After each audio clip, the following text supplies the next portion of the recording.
Sir, nothing is audible.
Everyone.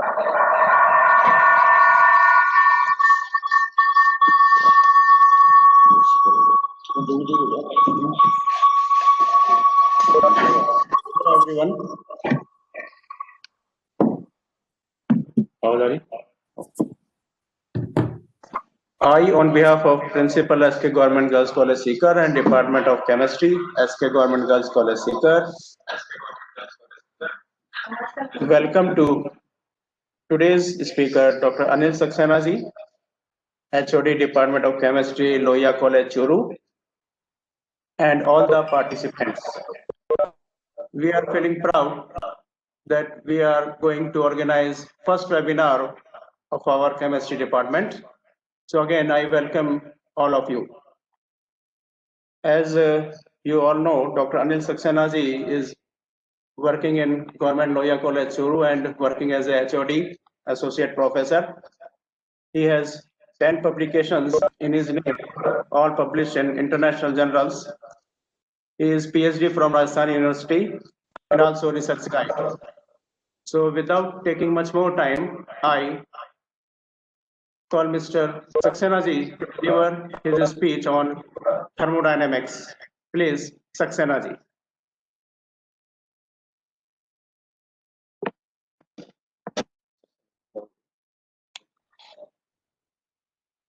Hello, हाँ मतलब आवाज आ रही है? हाँ सर, आवाज आ रही है सर। हाँ तो स्टार्ट करेंगे सर? हाँ सर। Yes sir.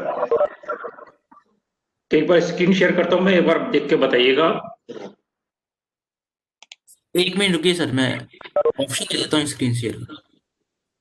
नहीं है, ऑप्शन है।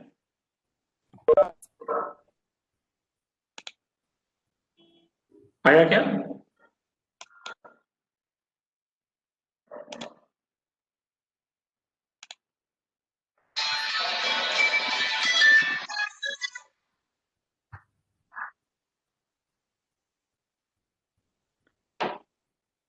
आया क्या सर? हाँ सर, शो हो रही है सर। इसको फुल स्क्रीन कर दोगे सर?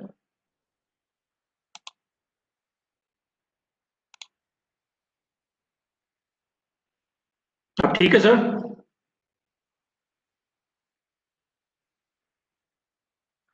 हेलो, तो हाँ माथुर साहब स्टार्ट करें क्या? हाँ सर, स्टार्ट। आपकी आवाज नहीं आ पा रही है सर।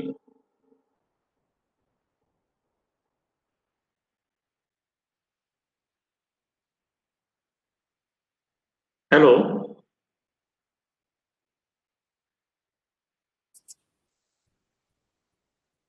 हेलो, हाँ सर, स्टार्ट कीजिए सर। हाँ सर, शुरू करें sir. Okay sir, thank you very much sir. Thank you very much, organizing team of Loya, SK Girls College, Science College, Sikar, and thanks to Principal Madam for organizing. My best wishes SK Girls College को उनकी एक अच्छी शुरुआत के लिए, और आगे भी इसी तरीके से कार्यक्रम ये चलते रहें और हम लोगों का भी इंटरेक्शन होता रहे। आज की इस पहली कड़ी में हम लोग जो टॉपिक ले रहे हैं, ये केमिस्ट्री पीवीएस में विशेष रूप से फिजिकल केमिस्ट्री में ये टॉपिक आता है। और क्योंकि हमारे स्टूडेंट्स ज्यादातर हिंदी मीडियम के हैं, वो भी इससे जुड़े हुए होंगे, तो इसलिए चर्चा भी हम लोग हिंदी मीडियम में ही करेंगे। हालांकि स्लाइड्स इंग्लिश में है, लेकिन हम लोग बात हिंदी में करेंगे। तो आज का विषय स्टैटिस्टिकल थर्मोडायनेमिक्स और मैकेनिक्स पर आधारित है। स्टैटिस्टिक्स या मैथमेटिक्स के बारे में हम लोग अभी फिलहाल चर्चा नहीं करेंगे, ये सिर्फ एक ओवरव्यू है, तो इसलिए हम स्टैटिस्टिकल पार्ट यहाँ पर आज डील नहीं करेंगे, बल्कि एक ओवरव्यू थर्मोडायनेमिक्स या स्टैटिस्टिकल थर्मोडायनेमिक्स और मैकेनिक्स आखिर है क्या चीज। सबसे पहले तो यही प्रश्न आता है कि स्टैटिस्टिकल मैकेनिक्स है क्या। मैकेनिक्स वैसे देखा जाए तो एक थ्योरेटिकल फिजिक्स है, लेकिन केमिस्ट्री में भी इसका एप्लीकेशन है। तो केमिस्ट्री में हम इस मैकेनिक्स को या स्टैटिस्टिकल मैकेनिक्स को किस तरीके से अपने प्रॉब्लम्स पर या अपने सिस्टम पर अप्लाई करते हैं, थर्मोडायनेमिक प्रॉब्लम्स पर, उसकी फंडामेंटल्स क्या हैं, और 3 तरीके की मैकेनिक्स हम लोग सुनते हैं, स्टैटिस्टिकल मैकेनिक्स, क्वांटम मैकेनिक्स और क्लासिकल मैकेनिक्स। तो इन तीनों में क्या मोटा मोटा अंतर है उसके बारे में आज चर्चा करेंगे, और समय मिला तो किस तरीके से इसको हम अप्लाई करते हैं इस बारे में भी बात करेंगे। तो थर्मोडायनेमिक्स में जब हम चर्चा करते हैं या कोई भी प्रॉब्लम लेते हैं तब हम बात करते हैं एक सिस्टम की, और वो सिस्टम मल्टी पार्टिकल सिस्टम होता है। तो वहां पर एक शब्द बल्क मैटर आता है और एक शब्द मैक्रोस्कोपिक मैटर आता है। तो ये 2 शब्द हमें थर्मोडायनेमिक्स में अक्सर सुनने को मिलते हैं। तो इन दोनों में क्या अंतर है ये भी थोड़ा सा जान लें। मोटे तौर पर इनका कोई विशेष अंतर नहीं है और दोनों को हम इंटरचेंजेबली एक जगह पर कहीं मैक्रोस्कोपिक मैटर यूज कर लेते हैं, कहीं बल्क मैटर यूज कर लेते हैं, लेकिन स्टैटिस्टिकल थर्मोडायनेमिक्स में अधिकतर हम बल्क मैटर शब्द का ही प्रयोग करते हैं। बल्क मैटर इनफैक्ट हम ये मान सकते हैं कि कई सारे पार्टिकल्स का एक कलेक्शन है, दैट इज बल्क मैटर। यानी तो सिंगल पार्टिकल सिस्टम हो गया, तो यहां सिंगल पार्टिकल सिस्टम ना होकर मल्टी पार्टिकल सिस्टम है, तो कई सारे ये एनोटेशन की रिक्वेस्ट सर भेजिए। तो कई सारे पार्टिकल्स का एक सिस्टम है, वो हमारा बल्क मैटर है। और स्टैटिस्टिकल मैकेनिक्स में हम लोग मुख्य रूप से जो एटॉमिक या सब एटॉमिक पार्टिकल्स हैं इनकी बिहेवियर का थोड़ा सा अध्ययन करके और फिर हम मल्टी पार्टिकल सिस्टम में उसकी एवरेजिंग करके उसके बल्क सिस्टम या मैक्रोस्कोपिक प्रॉपर्टी का उसका अध्ययन करते हैं, तो वो स्टैटिस्टिकल पार्ट हो जाता है उसका।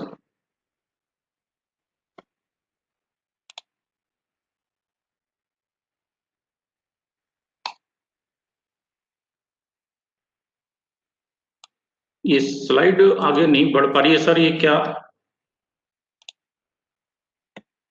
हेलो, हाँ सर, ये एनोटेशन की वजह से स्लाइड आगे नहीं बढ़ पा रही है, तो इसलिए इसको मत तो एक्टिवेट कीजिएगा। मैक्रोस्कोपिक मैटर वो बेटर होगा जिसको कि हम देख सकते हैं, जिसको हम फील कर सकते हैं, जैसे टेबल है, बॉटल है, बुक है, ये सारे मैक्रोस्कोपिक मैटर है जिसको हम एज ए सिंगल पार्टिकल मान सकते हैं। तो बल्क मैटर तो वो हो गया कलेक्शन ऑफ पार्टिकल्स या मेनी पार्टिकल्स, और उन सबको हम यदि एक बड़ा पार्टिकल मानते हुए चले तो वो मैक्रोस्कोपिक मैटर हो जाता है। क्लासिकल थर्मोडायनेमिक्स जो है वो मैक्रोस्कोपिक मैटर की साइंस है, जिसमें कि हम अपने सिस्टम के पार्टिकल्स के उसके एटॉमिक और सब एटॉमिक बिहेवियर के बारे में कोई अध्ययन या कोई बात नहीं करते। लेकिन स्टैटिस्टिकल थर्मोडायनेमिक्स की जहां बात आ जाती है तो वहां पर हम एक पार्टिकल का अध्ययन करके और फिर उस पर अपनी कुछ कैलकुलेशन या स्टैटिस्टिकल पार्ट उस पर अप्लाई करके और बल्क मैटर का प्रॉपर्टीज का या उसके बिहेवियर का अध्ययन करते हैं। और बल्क पार्टिकल में यदि या मैक्रोस्कोपिक सिस्टम के यदि हम बिहेवियर को स्टडी करना चाहते हैं और एटॉमिक और सब एटॉमिक पार्टिकल्स को लेते हुए अध्ययन करना चाहते हैं, तब उसमें हमें 2 चीजों की आवश्यकता होती है। एक तो हमें ये पता हो कि वो सिंगल कंस्टिट्यूएंट पार्टिकल जो है, जो माइक्रोस्कोपिक पार्टिकल है, उसका बिहेवियर क्या है और कितने नंबर ऑफ पार्टिकल्स उसमें मौजूद हैं। इन 2 चीजों से हम शुरुआत करते हैं। क्वांटम मैकेनिक्स की जहां तक बात है तो वो जो इंडिविजुअल या मैक्रोस्कोपिक लेवल पर बिहेवियर की बात है वो हम क्वांटम मैकेनिक्स में पढ़ते हैं। क्वांटम मैकेनिक्स एक थ्योरेटिकल साइंस है जो कि माइक्रोस्कोपिक मैटर, जबकि इलेक्ट्रॉन है, न्यूक्लियाई है या एटम्स हैं, फोटॉन्स हैं, इन पर अप्लाई होती है और इनके बिहेवियर की स्टडी करती है। तो वहां से हम सिंगल पार्टिकल के बिहेवियर या उसके रिजल्ट को लेते हैं। क्वांटम मैकेनिक्स क्योंकि इंपॉर्टेंट एक साइंस है जिसमें कि हम दो बातें विशेष रूप से वहां से निकल के आई। एक तो ये dual behaviour of the particle पढ़ते हैं, जिसमें कि सब एटॉमिक पार्टिकल्स का वेव कैरेक्टर और पार्टिकल कैरेक्टर सामने आता है। और दूसरा ये भी कहते हैं कि जो एनर्जी का डिस्ट्रीब्यूशन है दैट इज नॉट कंटिन्यूस, बल्कि एक डिस्क्रीट एनर्जी लेवल्स हैं जहां पर पार्टिकल्स अपनी पोजीशंस ले सकते हैं या ऑक्यूपेंसी एनर्जी बनती है। तो जैसे अगर मान लीजिए कोई बल्क सिस्टम में मान लीजिए हम जैसे मानकर चलते हैं कि एक कंटेनर है, उस कंटेनर में गैस भरी हुई है और सिंपल कैलकुलेशन के लिए 1 मोल गैस मानते हैं। तो यदि कोई गैस भरी हुई है तो वहां पर उस पर यदि हम स्टडी करना चाहते हैं तो वहां पर क्वांटम मैकेनिकल रिजल्ट्स, यानी कि एक मॉलिक्यूल पर जो हमने अध्ययन किया है, जो उसके रिजल्ट्स हैं, जो उसके बिहेवियर हैं, उसको हम लेके चलते हैं और किसी तरीके की उसमें कुछ स्टैटिस्टिकल एवरेजिंग ये हम उस पर अप्लाई करते हैं। और फिर ऐसी स्थिति में हमारे पास उस बल्क मैटर का या उस मैक्रोस्कोपिक जो मैटर है उसकी कोई बल्क प्रॉपर्टीज आ जाती हैं। और ये सब इसलिए पॉसिबल हो पाता है क्योंकि जो सिस्टम में जितने भी हमारे पार्टिकल्स हैं वो सारे पार्टिकल्स सिमिलर हैं। कहते हुए कि कंटेनर में अगर गैस भरी हुई है तो सभी गैस के मॉलिक्यूल्स सिमिलर हैं। तो सिमिलर होने के कारण उन सभी पर क्वांटम मैकेनिक्स एक साथ सिमिलरली समान रूप से अप्लाई की जाती है। इसलिए हम एक पार्टिकल पर अप्लाई करके और फिर उसकी एवरेजिंग कर पाते हैं। यदि पार्टिकल डिफरेंट होंगे तो ऐसी स्थिति में फिर उसकी एवरेजिंग कर पाना संभव नहीं हो पाता। लेकिन यहाँ पर एक ही सिस्टम में पार्टिकल सिमिलर है तो क्वांटम मैकेनिक्स आसानी से अप्लाई हो जाती है। तो क्वांटम मैकेनिकल रिजल्ट्स को हम यहाँ पर एक तरीके से इनपुट टूल्स के रूप में लेते हैं और फिर उसकी बल्क सिस्टम की प्रॉपर्टी का अध्ययन करते हैं।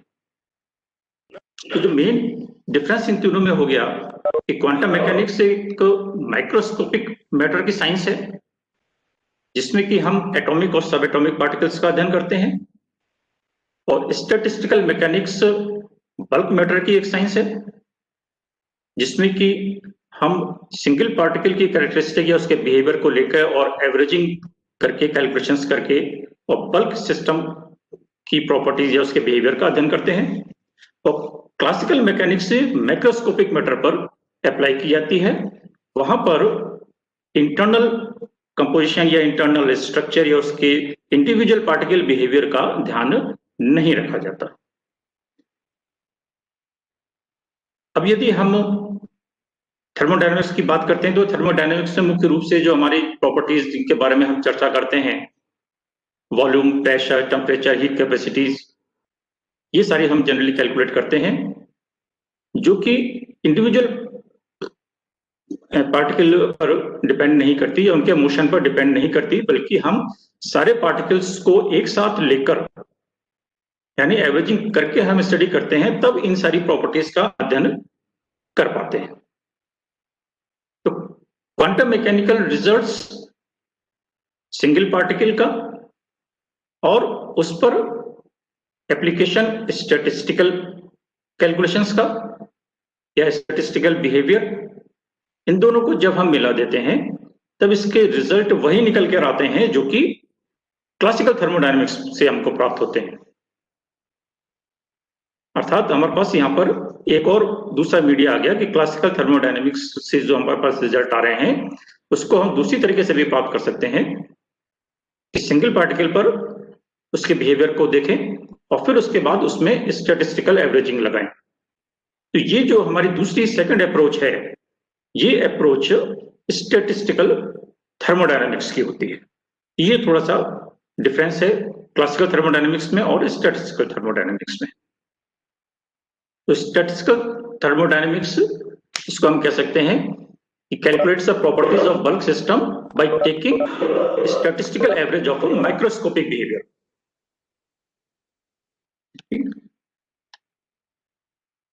हाँ माथुर साहब, ये एनोटेशन से स्लाइड रुक जा रही है इसलिए मैं इसको अलाउ नहीं कर रहा हूं। तो स्टैटिस्टिकल थर्मोडायनामिक्स से ये एक तरीके से हम कह सकते हैं कि माइक्रोस्कोपिक और मैक्रोस्कोपिक वर्ल्ड के बीच में एक लिंक का या एक ब्रिज का काम करती है, इसलिए ये थोड़ी सी इंपॉर्टेंट हो जाती है।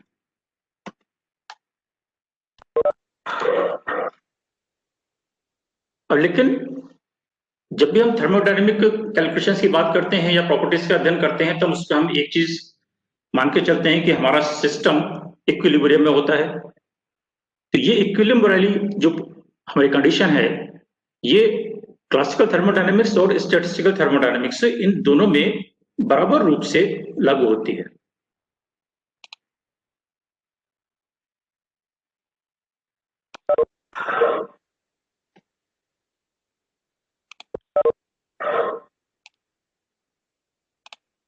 हेलो माथुर साहब,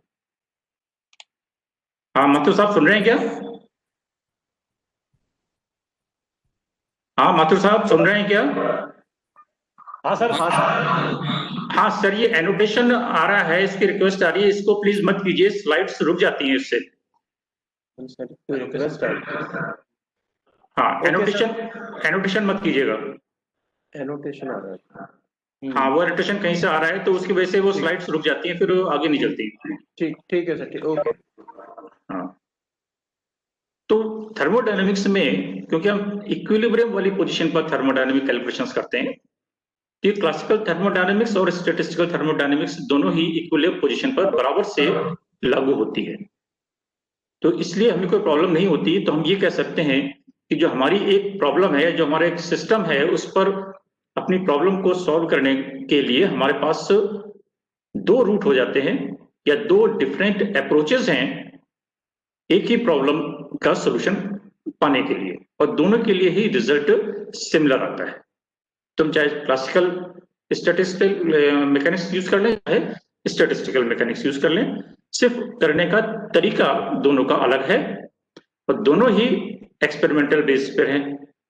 सिर्फ इतना अंतर है कि क्लासिकल थर्मोडायनेमिक्स में क्योंकि मैक्रोस्कोपिक मैटर है, बल्क मैटर है, तो उसमें हम डेंसिटी, हीट कैपेसिटी, इस तरीके की प्रॉपर्टीज यूज करते हैं, इंडिविजुअल पार्टिकल की नहीं यूज करते।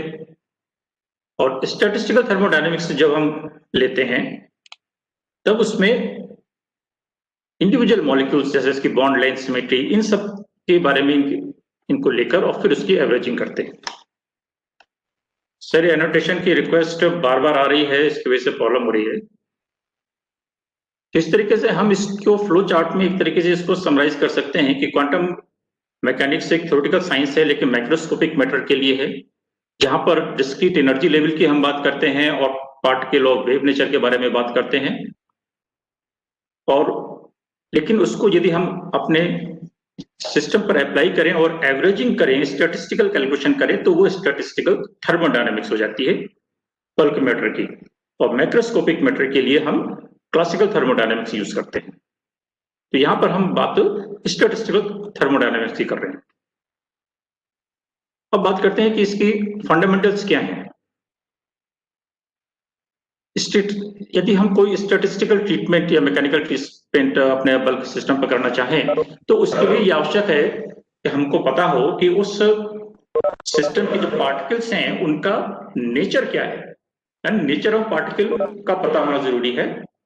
और उस नेचर के जानने के बाद फिर हम ये देखते हैं कि हम किस तरीके की स्टैटिस्टिक्स उस पर अप्लाई कर सकते हैं। तो depending upon the nature of the particle we decide what type of statistics we can apply।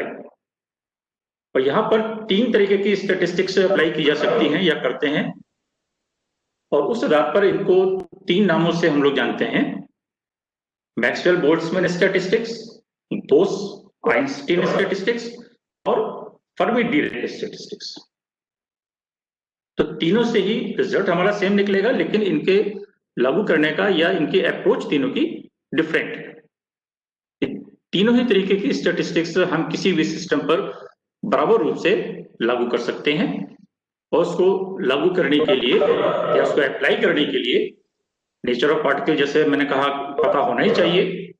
साथ में इसकी भी जानकारी, क्योंकि कैलकुलेशन या स्टैटिस्टिकल ट्रीटमेंट उसी के अकॉर्डिंग होगा, ये भी हमें ध्यान में रखना होता है कि डिफरेंट एनर्जी लेवल्स में पार्टिकल्स की पोजीशन क्या है, क्योंकि जब हम सिस्टम की बात करते हैं तो वहां नंबर ऑफ पार्टिकल्स हैं, ये हमारा पूरा सिस्टम है, उसकी कोई डेफिनेट एनर्जी भी है, तो वो टोटल एनर्जी पार्टिकल्स में किस तरीके से डिवाइडेड है, या डिफरेंट एनर्जी लेवल्स में डिफरेंट नंबर ऑफ पार्टिकल्स किस तरीके से ऑक्युपाई हो रहे हैं, यानी रूल्स क्या हैं ऑक्युपेंसी के, वो इंपॉर्टेंट है।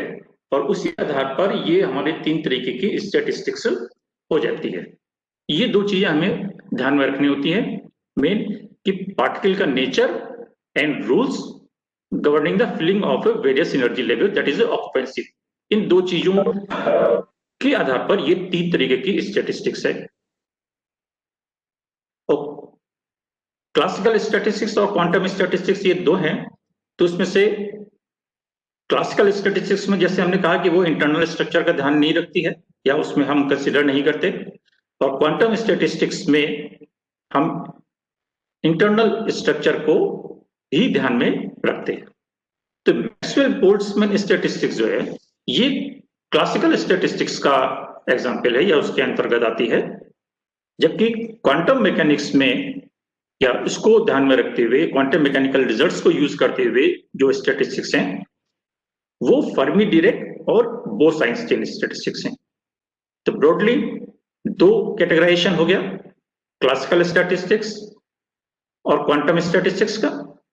क्लासिकल स्टैटिस्टिक्स में आ गया बोल्ट्जमैन, मैक्सवेल बोल्ट्जमैन स्टैटिस्टिक्स, और क्वांटम स्टैटिस्टिक्स में आ गया फर्मी डिरेक और बोस-आइंस्टीन। यहाँ फर्मी डिरेक और बोस-आइंस्टीन में जो हमने बात की कि पार्टिकल नेचर और उसकी ऑक्युपेंसी का जो रूल है ये डिफरेंट होने के कारण हमारे पास 2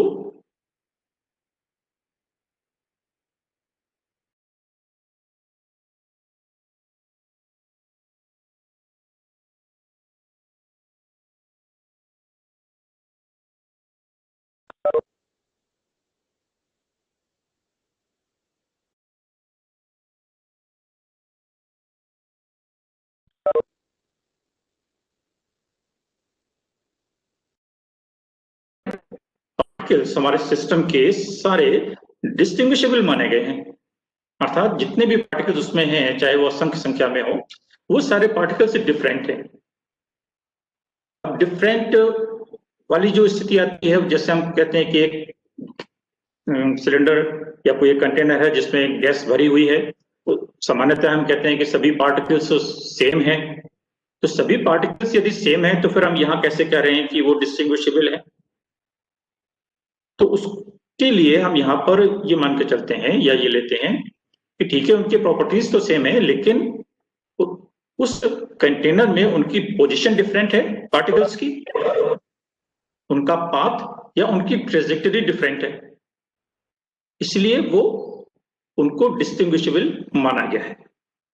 तो यहाँ पर जो मेन कंडीशन है कि एक तो डिस्टिंग्विशेबल है सभी पार्टिकल्स जिनकी हम आसानी से पहचान कर सकते हैं, and secondly no restriction on occupancy of energy levels. ये तो हम मान के चलते हैं कि कहते ही हैं, बात करते हैं कि डिफरेंट एनर्जी लेवल्स हैं जिसमें डिफरेंट पार्टिकल्स की ऑक्युपेंसी है। यहां मैक्सवेल बोल्ट्जमैन स्टैटिस्टिक्स जब हम अप्लाई करते हैं तब ये कहते हैं कि हमारे पास जितने भी एनर्जी लेवल्स हैं, जैसे ये E0, E1, E2, E3 energy levels हैं, तो इन डिफरेंट एनर्जी लेवल्स में कितने पार्टिकल्स हो और कौन सा पार्टिकल कहां हो उसके लिए कोई रूल या कोई रिस्ट्रिक्शन नहीं है। एनी नंबर ऑफ पार्टिकल और कोई भी पार्टिकल कहीं पर भी अपनी पोजीशन ले सकता है या ऑक्युपेंसी ले सकता है। तो यहाँ पर कोई रूल, जैसे यहाँ पर 2 फिगर्स हैं तो दोनों में आप देखिए कि दोनों में जो कलर्ड बॉल्स हैं, कलर का मतलब यहाँ पर उनके डिफरेंस को शो करने के लिए है।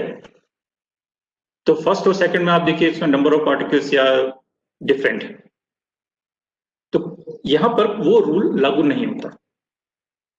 बोस-आइंस्टीन स्टैटिस्टिक्स की जब हम बात करते हैं तो ये क्योंकि क्वांटम मैकेनिक्स का हिस्सा आ जाती है, तो इसलिए यहाँ पर हम इंटरनल स्ट्रक्चर को ध्यान में रखते हैं। लेकिन पार्टिकल्स के लिए हम कहते हैं कि ये पार्टिकल्स इनडिस्टिंग्विशेबल है, यानी इनकी सब पार्टिकल एक जैसे हैं। तो ये हमारे पास यहाँ पर डिफरेंस आ जाता है मैक्सवेल बोल्ट्जमैन से, जो कि कहता है कि डिस्टिंग्विशेबल है। तो यहाँ पे हमारी अप्रोच अलग हो जाती है। और तीसरा जो उसमें पोजीशन है वो सेम है कि no restriction of occupancy, and यहाँ पर भी पार्टिकल्स को कौन सी एनर्जी लेवल में जाना है उसके लिए कोई रूल यहाँ पर भी गवर्न नहीं करता। तीसरी जो हमारी जैसे फोटॉन्स है, तीसरी स्टैटिस्टिक्स जो फर्मी डायरेक्ट स्टैटिस्टिक्स है वो भी क्वांटम स्टैटिस्टिक्स का पार्ट है। तो इसलिए इसमें भी हम इंडिविजुअल पार्टिकल के बिहेवियर को ध्यान में रखते हैं, उसके इंटरनल स्ट्रक्चर को ध्यान में रखते हैं, और इनडिस्टिंग्विशेबल है, यानी सब पार्टिकल सेम है। तो ये दोनों कैरेक्टरिस्टिक्स तो वही हो गई जो कि हमारे पहले वाली फर्मी डायरेक्ट की बोस-आइंस्टीन की है। लेकिन जो तीसरा पार्ट है वो यहाँ पर डिफर कर जाता है। तो यहाँ पर हम मान के चलते हैं कि रिस्ट्रिक्शन है, यानी जो पार्टिकल्स की ऑक्यूपेंसी है उन पर कोई रूल लागू हो रहा है कि एक एनर्जी लेवल में कितने पार्टिकल रह सकते हैं, जैसे हम इलेक्ट्रॉन्स पर अप्लाई करते हैं। तो ये तीनों में मुख्य रूप से मोटे मोटे ये अंतर है, और तीनों ही तरीके की स्टैटिस्टिक्स को हम अपने ब्लड सिस्टम पर इक्वली अप्लाई कर सकते हैं। तो यदि हम थोड़ा सा इसको वैसे समराइज करें तो ये हम इस तरह से फ्लो चार्ट में इन तीनों का डिफरेंस दिखा सकते हैं या बता सकते हैं। तो ये अभी तक की चर्चा की यदि हम इसको समराइज करें तो हम कह सकते हैं कि हमने ये देखा कि स्टैटिस्टिकल मैकेनिक्स थ्योरेटिकल साइंस है, बल्क मैटर के लिए है, स्टैटिस्टिकल थर्मोडायनेमिक्स लिंक की तरह है माइक्रोस्कोपिक और मैक्रोस्कोपिक वर्ल्ड में, और तीन तरीके की स्टैटिस्टिक्स है।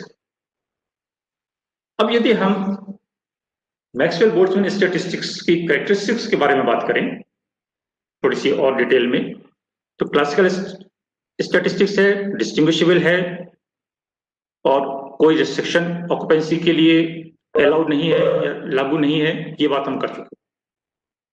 अब हम किस तरीके से इसको अप्लाई कर सकते हैं कि यदि हमारे पास कोई एक सिस्टम है जिसमें कि n डिस्टिंग्विशेबल पार्टिकल्स हैं, इसी तरीके से हम अपनी कैलकुलेशन से स्टार्ट करते हैं, और distinguishable in the sense of position, path and trajectory, और total energy of the system is E।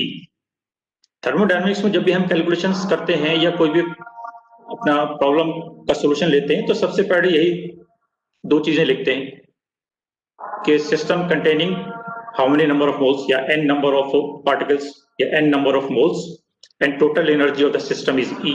ये दो चीजें लेकर प्रारंभ करते हैं। टेम्परेचर यदि उसका मान लीजिए T है तो ये हमारे पास एक तरीके से कंडीशन आ जाती है या लेके चले n, E और T की। तो इस तरीके से आप यदि हम इसको एज्यूम करें, ये डिफरेंट कलर्स से डिफरेंट पार्टिकल्स को बता रहे हैं, पार्टिकल्स आर डिस्टिंग्विशेबल, और कंडीशन हमारी है n, E और T की, total number of particles n, total energy E और टेम्परेचर T। तो हमारे पास वो समस्या आती है कि अब जो बस total energy of the system है वो टोटल एनर्जी उन पार्टिकल्स में किस तरीके से डिस्ट्रीब्यूटेड है, या जो डिफरेंट एनर्जी लेवल्स हैं उनमें पार्टिकल्स की पोजीशन किस तरीके से है, किस तरीके से एनर्जी लेवल्स की फिलिंग की गई है। तो ये यहाँ पर महत्वपूर्ण हो जाता है। तो ये दो बेसिक इक्वेशन है जो किसी भी थर्मोडायनामिक कैलकुलेशंस में हम स्टार्ट करके चलते हैं। Capital N summation of Ni, यानी अलग एनर्जी लेवल्स में यदि अलग अलग नंबर ऑफ पार्टिकल्स हैं तो टोटल एनर्जी तो होती है E, that is summation of Ni and Ei, and total number of particles N, that is summation of Ni। ये दो बेसिक इक्वेशंस हैं जो हम थर्मोडायनामिक्स में लेकर चलते हैं।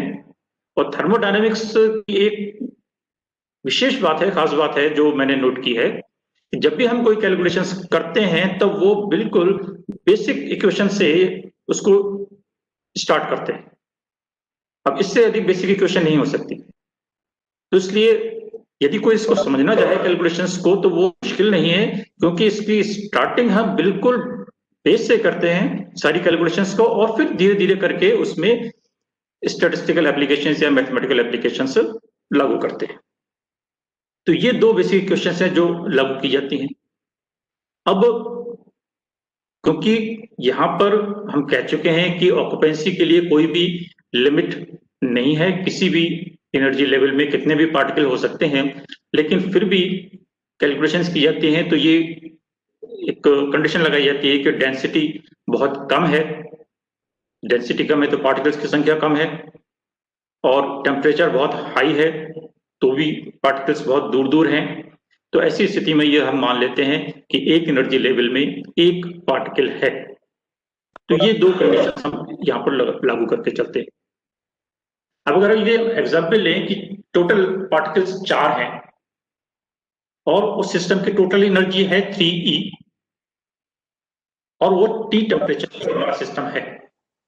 अब सवाल ये आता है कि ये 4 पार्टिकल्स किस तरीके से डिफरेंट एनर्जी लेवल्स में डिस्ट्रीब्यूटेड हैं। तो जब हम एनर्जी लेवल्स की बात करते हैं तब हम कुछ अलाउड एनर्जी लेवल्स होता है जिसमें पार्टिकल्स ऑक्युपाई अपने आप को कर सकता है, यानी सारे एनर्जी लेवल्स अलाउड नहीं होते। तो यदि हम ये मान के चले कि ये 0, 1, 2, 3 और 4E ये हमारे डिफरेंट अलाउड एनर्जी लेवल्स हैं और इन एनर्जी लेवल्स में 4 पार्टिकल्स हैं जिनको हमें डिस्ट्रीब्यूट करना है, तो हम किस तरीके से डिस्ट्रीब्यूट कर सकते हैं। अब डिस्ट्रीब्यूट करने का तरीका कुछ भी हो, लेकिन हमें वो कंडीशन मेंटेन रखनी है कि total number of particles n और टोटल एनर्जी 3E। तो यहां पर मैक्रोस्टेट और माइक्रोस्टेट इन दो कॉन्सेप्ट्स का और यूज आता है। मैक्रोस्टेट्स मुख्य रूप से हो गया कि किस तरीके से डिफरेंट एनर्जी जो हमारे पास जो पार्टिकल्स हैं वो किस तरीके से डिफरेंट एनर्जी लेवल्स में अपने आप को उन्होंने बांटा है या डिस्ट्रीब्यूट किया हुआ है। The distribution of particles among the allowed energy levels. तो कितने मोटे मोटे तौर पर हम उनको कैटेगराइज कर सकते हैं, वो मैक्रोस्टेट कहलाती है। जैसे यहां पर आप देखिए, इसी को हमने लिया है कि ये 4 गोले हैं जो कि 4 पार्टिकल्स को बता रहे हैं। ये 0, 1, 2, 3, 4E ये डिफरेंट एनर्जी लेवल्स हैं। अब उसमें 3 पहले वाला जो हमारा फिगर है उसमें 3 पार्टिकल्स 0 एनर्जी लेवल में है, यानी टोटल एनर्जी इनकी 0 हो गई, और एक पार्टिकल 3E एनर्जी लेवल में है तो इसकी भी एनर्जी 3E हो गई।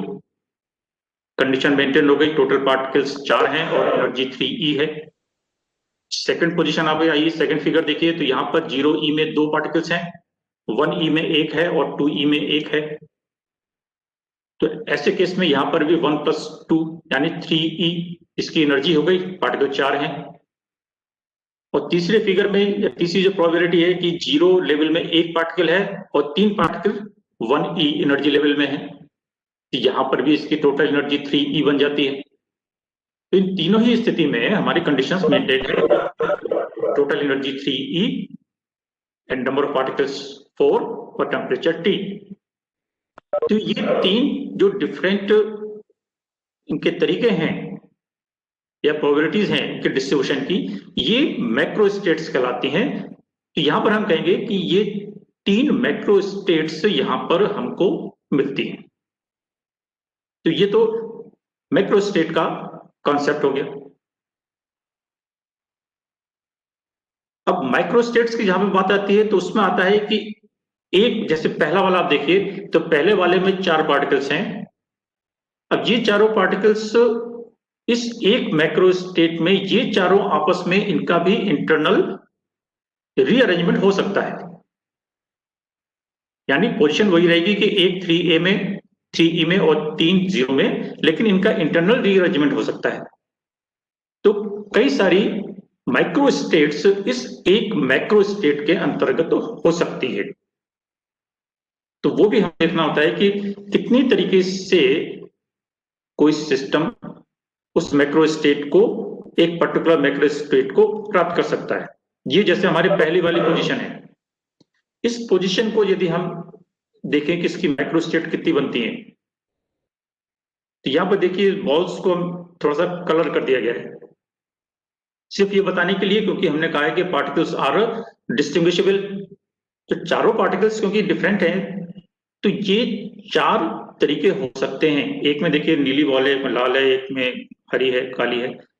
तो 3E एनर्जी लेवल में अलग अलग कलर की बॉल्स हैं, यानी अलग अलग पार्टिकल्स हैं, और बाकी पार्टिकल्स 0A लेवल में हैं। तो यहां पर 4 स्टेट्स बन गई। तो ये हम कहेंगे इनको माइक्रो स्टेट्स। तो एक मैक्रो स्टेट में 4 माइक्रो स्टेट्स हो गई, यानी इनका इंटरनल अरेंजमेंट हो गया। तो हमें माइक्रो स्टेट्स देखनी है, फिर माइक्रो स्टेट्स देखनी है। इसी प्रकार जो सेकेंड और थर्ड हमने बनाई थी, उसमें 12 और 4 तरीके के कॉम्बिनेशंस बन सकते हैं या प्रोबेबिलिटीज हो सकती हैं।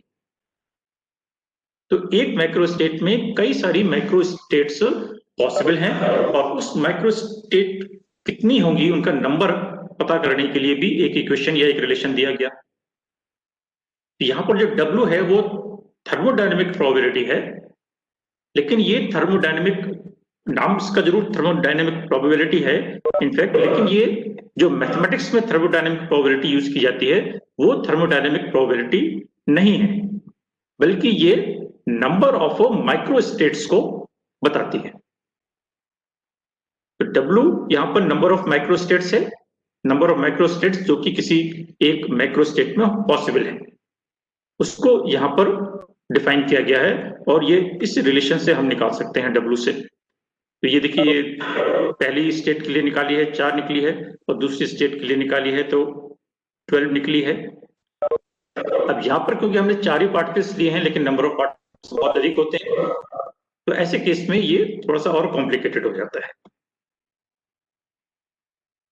और ये सारी माइक्रो स्टेट की जितनी भी लेवल्स हैं वो सब हम जानते हैं, क्योंकि मॉलिक्यूल्स कभी एट रेस्ट है नहीं, हमेशा मूवमेंट में है, तो इसलिए ये इंटरचेंजेबल है और फ्लक्चुएट होती रहती हैं एक दूसरे के बीच में, और सभी माइक्रो स्टेट्स की प्रोबेबिलिटी बराबर है।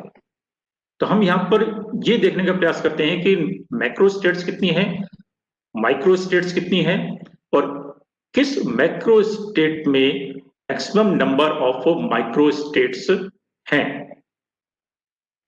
वो डिस्ट्रीब्यूशन मोस्ट प्रोबेबल होता है। तो उसको हम निकालने का प्रयास करते हैं, और ये सब जब हम करते हैं तो वहां से एक दूसरा कॉन्सेप्ट डीजेनरेसी का भी निकल के आता है। डीजेनरेसी से हमारा क्या मतलब है कि अभी तक हम बात कर रहे हैं एनर्जी लेवल्स की, तो एक एनर्जी लेवल में कई सारे एनर्जी स्टेट्स हो सकती हैं, यानी कई सारे एनर्जी लेवल्स या कई सारे पार्टिकल्स ऐसे हो सकते हैं जिनकी डिफरेंट एनर्जीज हो, लेकिन जब हम उनको ऑब्जर्व करने का या उसको मेजर करने का प्रयास करें तो वो एक ही एनर्जी दे। तो कई सारी एनर्जी स्टेट्स एक एनर्जी लेवल में हो सकती हैं। तो ऐसे केस में वहां पर डीजेनरेसी का कॉन्सेप्ट निकल के आया और उसको अप्लाई करके यहां पर किया गया। तो जब 2 या 2 से ज्यादा स्टेट्स की एनर्जी मेजर करने पर एक जैसी से निकल के आती है, तब हम उसको कहते हैं कि वो डीजेनरेट की अवस्था है। जैसे अगर हम कहें कि किसी एनर्जी लेवल में उसकी डीजेनरेसी 10 फोल्ड है, तो उसका मतलब उसमें 10 एनर्जी स्टेट्स हैं।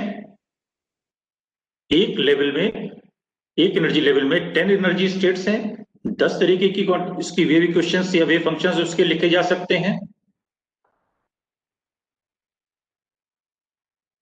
और इसको जब इस तरह से मान के चलें, अगर मान लीजिए कि 50 पार्टिकल्स हैं, यानी इसको हम कैलकुलेशन देखिए किस तरीके से इंक्रीज करती है, तो 50 पार्टिकल्स हैं, उसको हम किस तरीके से जो 10 फोल्ड डीजेनरेसी की हम बात कर रहे हैं कि उन 50 पार्टिकल्स एक एनर्जी लेवल में है, और उस एनर्जी लेवल की डीजेनरेसी यदि 10 है, तो ऐसी स्थिति में टोटल उसके अरेंजमेंट्स हैं वो 10 टू द पावर 50 हो जाते हैं, यानी बहुत ज्यादा ये फिगर बन जाती है। तो ये डीजेनरेसी का कॉन्सेप्ट भी यहां पर निकल के आता है। और ऐसी स्थिति में फिर वो जो डिस्ट्रीब्यूशन था के लिए जो रिलेशन दिया गया था उसमें थोड़ा सा चेंज किया जाता है और उस टी जनरेसी को भी, जीआई को भी वहां पर इंट्रोड्यूस किया गया और उसको थोड़ा सा मॉडिफाई किया गया। तो स्टैटिस्टिकल मैकेनिकल ट्रीटमेंट जिसको कि हम बल्क सिस्टम में अपना अप्लाई करते हैं और जो मैक्सवेल बोल्ट्जमैन स्टैटिस्टिक्स की हम लोगों ने बात की उसमें इसके इंटरनल स्ट्रक्चर को इग्नोर किया जाता है, पार्टिकल सारे डिस्टिंग्विशेबल हैं और जो एनर्जी का डिस्ट्रीब्यूशन है उसके लिए भी कोई रूल नहीं है। स्टैटिस्टिकल ट्रीटमेंट भी हम अब इस पे यदि अप्लाई करना चाहें तो देखिए स्टार्ट इस बारे में हम डिस्कस नहीं करेंगे, लेकिन मैं आपको बता रहा हूं कि स्टार्ट जब हम करेंगे तो ये 3 फंडामेंटल इक्वेशंस जो हमने अभी देखी हैं, ई के लिए, एन के लिए और डब्ल्यू के लिए, इन 3 इक्वेशन से ही हमारी कैलकुलेशन स्टार्ट होती है, यानी बिल्कुल बेस से। और फिर इसके बाद धीरे धीरे करके हम इसमें मैथमेटिक्स और स्टैटिस्टिकल एवरेजिंग लगाकर अपनी कैलकुलेशन को आगे करते चले जाते हैं। इसको मैं अभी डिस्कस नहीं कर रहा क्योंकि ये मैथमेटिकल और स्टैटिस्टिकल पार्ट हो जाएगा तो ये थोड़ा सा बोरिंग भी हो जाएगा और लेंथी हो जाएगा। तो ये देखिए इस तरीके से हम स्टार्ट हमने बेसिक इक्वेशन से किया, लेकिन उसमें अपने कैलकुलेशंस करके और ये हमने एक रिजल्ट निकाला एनआई के लिए। ये मैक्सवेल डिस्ट्रीब्यूशन या मैक्सवेल बोल्ट्जमैन डिस्ट्रीब्यूशन लॉ कहलाता है। ये डिस्ट्रीब्यूशन लॉ एक हम लोग बीएससी में भी पढ़ते हैं, डिस्ट्रीब्यूशन लॉ ऑफ वेलोसिटी, वो नहीं है। यहाँ पर ये डिस्ट्रीब्यूशन है और डिस्ट्रीब्यूशन ये क्या बता रहा है कि एक पर्टिकुलर एनर्जी लेवल में जो कि मोस्ट प्रोबेबल है, उस मोस्ट प्रोबेबल एनर्जी लेवल में नंबर ऑफ पार्टिकल्स कितने हैं ये निकल के आ जाता है। तो ये most probable distribution of particle यह हम निकाल पाते हैं मैक्सवेल बोल्ट्जमैन स्टैटिस्टिक्स की। यदि हम मैथमेटिकल बात करें तो वो हम इस तरीके से इसको निकालते हैं और इसमें आगे फिर और कैलकुलेशन यदि हम करना चाहें तो ये यहाँ पर एक दूसरा फैक्टर यहीं पर पार्टीशन फंक्शन का और निकल के आता है इसी से। उसके बारे में फिलहाल अभी हम लोग चर्चा नहीं करेंगे। ये देखिए यहाँ पर एक कैलकुलेशन दिखाई गई है। जब हम मिनिमम और मैक्सिमा पढ़ते हैं तब वहां पर हम कहते हैं कि कोई भी फंक्शन है यदि उसका सेकंड डिफरेंशियल नेगेटिव है तो वो मैक्सिमा है।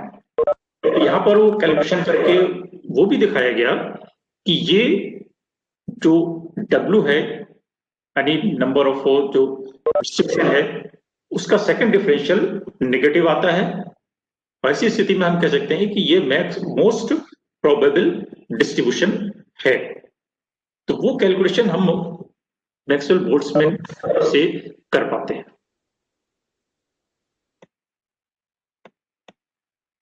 इसी तरीके से हम कैलकुलेशन यदि करना चाहे तो क्वांटम स्टैटिस्टिक्स की हम बात करें तो स्लाइड्स बहुत ज्यादा हैं, सारी नहीं ले सकता। क्वांटम स्टैटिस्टिक्स की यदि हम बात करें तो यहाँ पर फिर बोस आइंस्टीन और फर्मी डिराक आइंस्टीन आ जाती है। इसके बारे में हम चर्चा नहीं करेंगे, सिर्फ इसकी मैं आपको यहाँ पर वही बताया गया कि कंडीशन वही है एनईटी की, लेकिन पार्टिकल्स आर सेम। और यहाँ पर वो कैलकुलेशन करके उसी तरीके से फिर मैथमेटिकल कैलकुलेशंस करके इसके लिए भी एक ये देखिए बोस आइंस्टीन डिस्ट्रीब्यूशन लॉ निकाला गया। ये भी एनआई के लिए निकाला गया। जो मैक्सवेल बोल्ट्जमैन है उससे थोड़ा सा डिफरेंट है। तो दोनों का रिजल्ट एक ही है, यानी सिर्फ देखने का नजरिया अलग है। ये यहाँ पर एनआई निकाला है तो ये फर्मी डिराक के लिए है। तो कैलकुलेशन हमको एक ही करनी होती है, लेकिन किस तरीके से हमने स्टैटिस्टिक्स को अप्लाई किया हुआ है उस आधार पर उसमें थोड़ा सा 19-20 अंतर कैलकुलेशन में हो जाता है। तो ये एक सिर्फ ओवरव्यू था आपके स्टैटिस्टिकल थर्मोडायनामिक्स के लिए। यदि इसको अलग अलग डिस्कस करना चाहें तो बहुत लेंदी हो जाएगा, इसलिए मैंने उसके मैथमेटिकल पार्ट को या उसका जो स्टैटिस्टिकल पार्ट है उसको नहीं लिया है, बल्कि थ्योरेटिकल पार्ट को या उसके सिर्फ एक ओवरव्यू को लिया है। स्टैटिस्टिकल थर्मोडायनामिक्स क्या है, मैकेनिक्स क्या है और किस तरीके की स्टेटिस्टिक्स हम यहाँ पर यूज करते हैं और मोटे तौर पर उनमें क्या डिफरेंस है। Thank you very much. कितना समय हुआ मैंने देखा नहीं।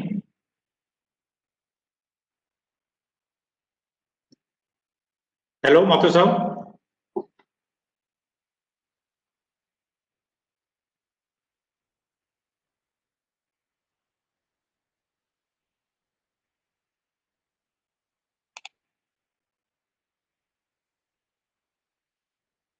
Hello.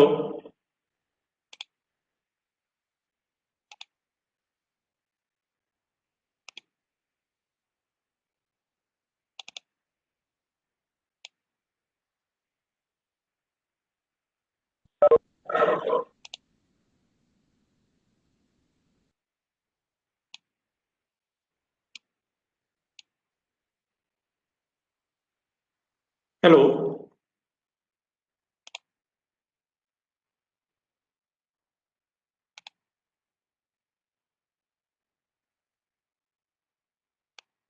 Thank you so much, sir, for sharing your knowledge of statistical and mechanical thermodynamics.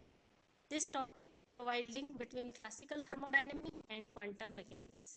Sir, give your consent for time period. Thank you so much. Principal Ma'am, Dr. Sushil Nandal, for this opportunity. I want to say thanks to our team members, our coordinator, Dr. Rajiv Mathur, co-coordinator and co-convener, Dr. Savita Gadwal. A big thanks goes to organizing committee, especially Mr. Operation. This webinar would not be successful. Last but not least, my thanks give our valuable participant who are attending the webinar so calmly. Thank you. Thank you very much. Thank you all.